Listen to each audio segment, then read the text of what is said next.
When videos began spreading of news of Charlie Kirk's murder across social media, one tweet started making its rounds, one by Harrison Smith, a personality at the pro-Trump InfoWars network, who stated, "Someone close to Charlie Kirk, that Kirk thinks Israel will kill him if he turns against Israel." This was stated a month before his eventual murder.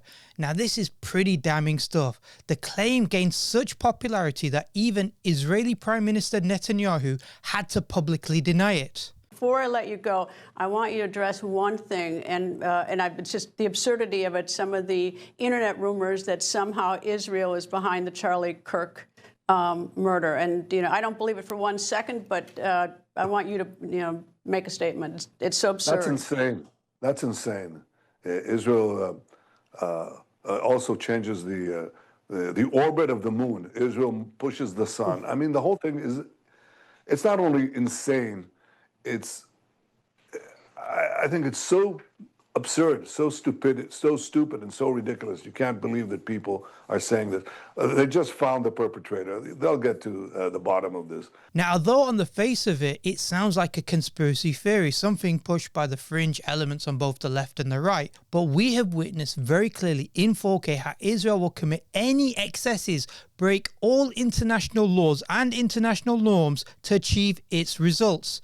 The very fact, in the same week as Kirk's murder, we saw the attempted assassination of a negotiating team through airstrikes on Qatar. Not to mention the other facts of bombing of hospitals, sniping of little children, targeted assassination of Palestinian journalists, all of which indicates that when it comes to Israeli objectives, then the Zionists will literally do anything to achieve this, including assassination of political opponents. Now, as we know, Charlie Kirk was seen as a stalwart ally of Israel. The greatest trip I ever took was to Israel, and the second greatest trip I ever took was to Israel, and I've only been there twice. When he first set up Turning Points USA, a conservative student movement in 2012, he was excessively funded by the Zionists. TP USA became one of the most influential student movements in America and probably the most influential movement amongst young Republicans. He was a key Israeli asset in the US to help propagandize for Israel, and since October 7th, he's justified every evil act Israel has committed in Gaza and the West Bank, even going as far as claiming that Israel shouldn't have withdrawn its presence from Gaza. Israel should never have gotten out of Gaza, by the way. It's very important that everyone here that might be in the middle or not know where you stand, you learn the facts. I've always been pro-Israel, but I'm more pro-Israel now after actually seeing it for myself. Or claiming that Israeli snipers are not deliberately targeting Palestinian children. So what Israel doing isn't bad. Killing children isn't bad, is what you're saying? Hold on a second, but you have to go instance by... Is it or not? I need a yes Are or they no. intentionally killing kids? Is that what you're saying? Yes. No, they are not. So that is complete why are there so many dead kids? Why are you okay with dead babies? Good question. Why are there dead kids? Because Hamas has no war crimes. Time out. Israel. So you think Israel? Let me get this straight. Let's think how irrational it is. Israel sits around. Are you okay with dead babies? Hold on. I want to make sure this is okay. No, I need. Of course, I'm not okay with dead kids. Okay, ridiculous. I'm the most pro-life person. I've debated for 2 hours. Time out. Stop interrupting me. Do you think Israel? Do you think Israel sits around and they say, how do we kill more kids in Gaza today? I mean, so why are they killing kids then? Exactly. Let's think. Maybe it's because Hamas uses the kids as human shields on top of their military bases. Repeating the lie that they are used as human shields by Hamas. It's a stupid, dumb argument, and even an argument that staunch conservatives find hard to stomach themselves. And Israel, in and of itself, is the demonic nation. I will never support Israel, right? So I went from working for PragerU to I will never support Israel. So that's how much the scales have fallen from my eyes about what they are involved in. And if this isn't your wake-up call to just look at the footage of what they are doing, they're playing Hunger Games and like throwing food at them and then killing people and seeing who survives. I mean, it's just at your fingertips. You have to take a look at what Israel is doing. And here lies the issue for Israel, because Israel knows that as an entity, it cannot survive without Western, particularly American support. Any shift in public opinion amongst primarily white voters, and in particular Republican white voters, one that moves away from the unstinting blind support they give to Zionists and Israel, that this would fundamentally put Israel's very existence in danger. Without billions in military aid given to Israel, without American military stationed in the Middle East to protect Israel, without political and diplomatic cover America gives to Israel, Israel just simply couldn't survive. We saw how Israel's Iron Dome system was easily overwhelmed by Iranian drones and missiles. They needed American missiles, American jets to protect Israel and maintain its defenses. Similarly, in the so-called Iran-Israel 12-day war, Israel quickly found itself in panic mode. They were unable to cripple Iran and desperately needed America and American strikes to step in to end the war with Iran. Israel, for its part, spends hundreds of millions of dollars through AIPAC, uses Zionist billionaires in America like Miriam Adelson to achieve a level of influence and control, including influence and control over the mass media. It's an investment they make in politicians and also to maintain public opinion and support for Israel, particularly amongst white Americans. If they lose that opinion and more Americans begin seeing through the lies of the Zionists and begin asking questions like, why should America follow Israel's coattail? Why should it be led into endless wars to benefit Israel? Why should America's tax dollars be used to fund a genocide? Then a politician, an American politician being seen as pro-Israel, pro-Zionist, will no longer be seen as a ticket to the White House, but as a detriment, as a problem, no longer an advantage of being seen as this pro-Israel, pro-Zionist ally. And that shift is beginning. And this terrifies Israel. Republican Jewish coalition leader Norm Coleman made this huge admission. Gen Z, or majority of Gen Z, have an unfavorable impression of Israel. And my friends, I think the reason for that is that we're losing the digital war. Okay, they're getting their information from TikTok and X, whatever it is, and we're losing that war. When you think about it, the masters of the universe are Jews. You know, we've got Altman and AI, we got Zuckerberg, we got Sergey Brin, we got the group across the board, Jan Combs, you know, founded WhatsApp. It's us. And we have to figure out a way to win the digital battle. Amelia, we got to get our digital sneakers on so that the truth can prevail over the lies. And when we do that, the future of Israel will be stronger because a majority of all Americans will support Israel. We'll make that happen. We have to make it happen. Thank you. Now imagine if I made these types of comments that Jews are the masters of the universe. I would be called an anti-Semite, but this is what he said himself. But it's not just the usual suspects on the left of the political spectrum that no longer supports Israel over Palestine. What is really concerning is that those on the right are now losing support for Israel. Conservative commentators like Dave Smith, Tucker Carlson, former Fox presenter Megyn Kelly, and even former personality at Ben Shapiro's Daily Wire, Candace Owens, they've all come out and severely criticized Israel and Israeli actions in Palestine, and more specifically questioned why is it Israel first over America. The relationship between the US government and the Israeli government is so freaking bizarre that once you see it, and once a whole generation of young people see it, it's like impossible for them to unsee it. The idea that it's just accepted as normal, that the politicians for your country must worship this other country. And you're like, so what, did that other country like beat us in a war and they're occupying us now? And you're like, no, you're the superpower. They're your welfare country, you know?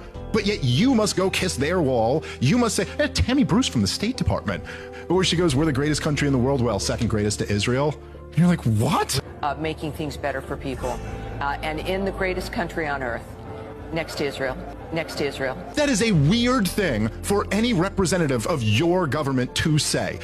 Even Tucker Carlson questioned what involvement Israel had in the 9/11 attacks. Benjamin Netanyahu on camera right after said this is a good thing because it brings the United States into a conflict that we've been involved in on an existential level for decades. I mean, he said that out loud. We know that a group of Israeli art students, who clearly were not art students, clearly some of them were aligned with Israeli intelligence, were arrested and held for quite some time in the United States before being released without charges. And we know that a group of them, again, I'm quoting an FBI document here, not the internet, filmed the attacks on 9/11, and I'm quoting, seemed to have foreknowledge of those attacks. To then potentially lose the most influential voice of Republican youth, Turning Point USA, led by Charlie Kirk, these are the very future of the Republican Party, would be an absolute death knell to the Zionist project in the long term, and the long-term existence of Israel comes into question. This is why Charlie Kirk platforming these types of wrong type of conservatives like Tucker Carlson or Dave Smith was seen as a betrayal by the Zionists of the millions that they had invested into Charlie Kirk and his movement. He was meant to be creating a future of conservative Republicans who saw Islam as evil and maintained unstinting blind support for Israel.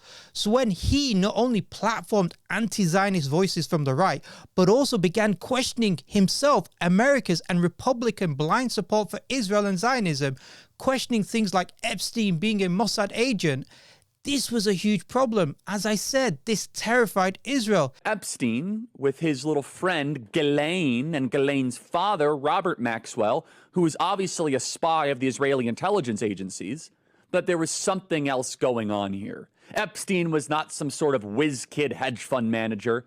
Epstein was playing a part. He even admitted he received numerous text messages calling him an anti-Semite, threats to cut his funding, pressure to return back to this blind, unquestioning support for Israel. The way you are treating me is so repulsive. I have text messages, Megyn, calling me an anti-Semite. According to Grey Zone, who apparently had a source close to Charlie Kirk, they stated that the late pro-Trump influencer believed Netanyahu was trying to kowtow him into silence, that he had rejected an offer by Netanyahu for massive new infusion of Zionist money into his Turning Point USA organization. The source also stated that Charlie Kirk was disgusted by what he witnessed inside the Trump's administration, where Netanyahu sought to personally dictate the president's personnel decisions and weaponize Israeli assets like billionaire donor Miriam Adelson to keep the White House firmly under its thumb. Even Candace Owen, who knew Kirk personally, stated they, meaning the Zionists, wanted him to lose everything for changing or even slightly modifying an opinion.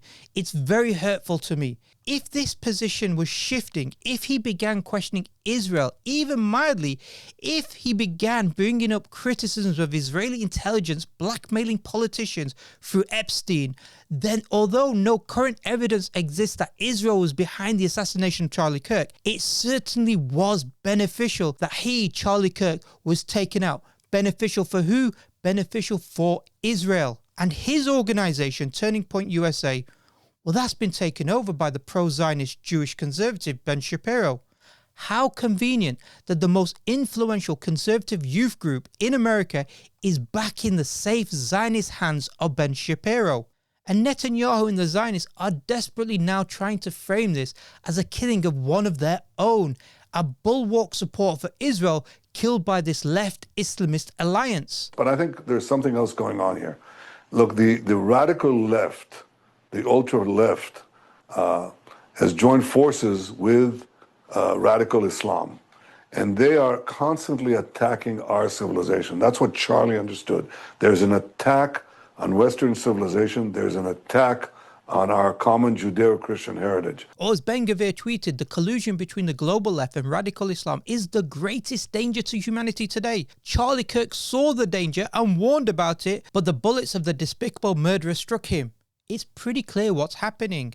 They're attempting to use the public outrage at his murder to pin the blame on the left, those who are more likely to support Palestine cause, as well as pinning the blame on Muslims. Shift the public opinion to the right, because it's the right that has always shown greater support for Israel, while also fear-mongering about Islam and Muslims. The crazy thing is this, even when Muslims have absolutely nothing to do with Charlie Kirk's murder, we're still blamed for it. It's clear then that Israel wants to control the narrative of Kirk's death, keep the anger and revulsion away from them, Israel, by blaming it on the left and Muslims for it, indicating that if you support Western values, free speech, and are against political violence, then you should be against pro-Palestinian crowd and also the Muslims. And that point, that specific point, particularly about Islam and Muslims, is exactly a contrived propaganda talking point promoted by the Zionists. That's no conspiracy or even some stretch of analysis. The Grey Zone, including Breaking Point News Channel, both covered a leaked Israeli-funded research commissioned by the Israeli foreign minister, something that they wanted to keep secret. Breaking Points, we have obtained quite an interesting document.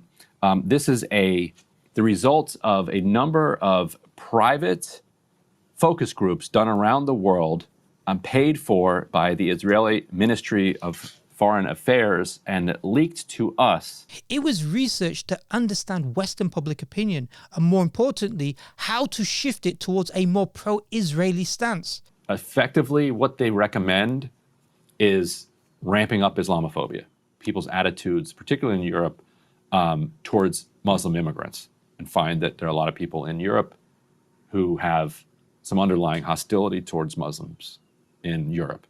And so Israel's argument is lean into that. And primarily their tactic was to increase the fear and hatred of Islam and Muslims. They saw a 20-point shift in opinion for Israel when issues around fears of Islam, Muslims and jihad were mentioned. The tactic is clear.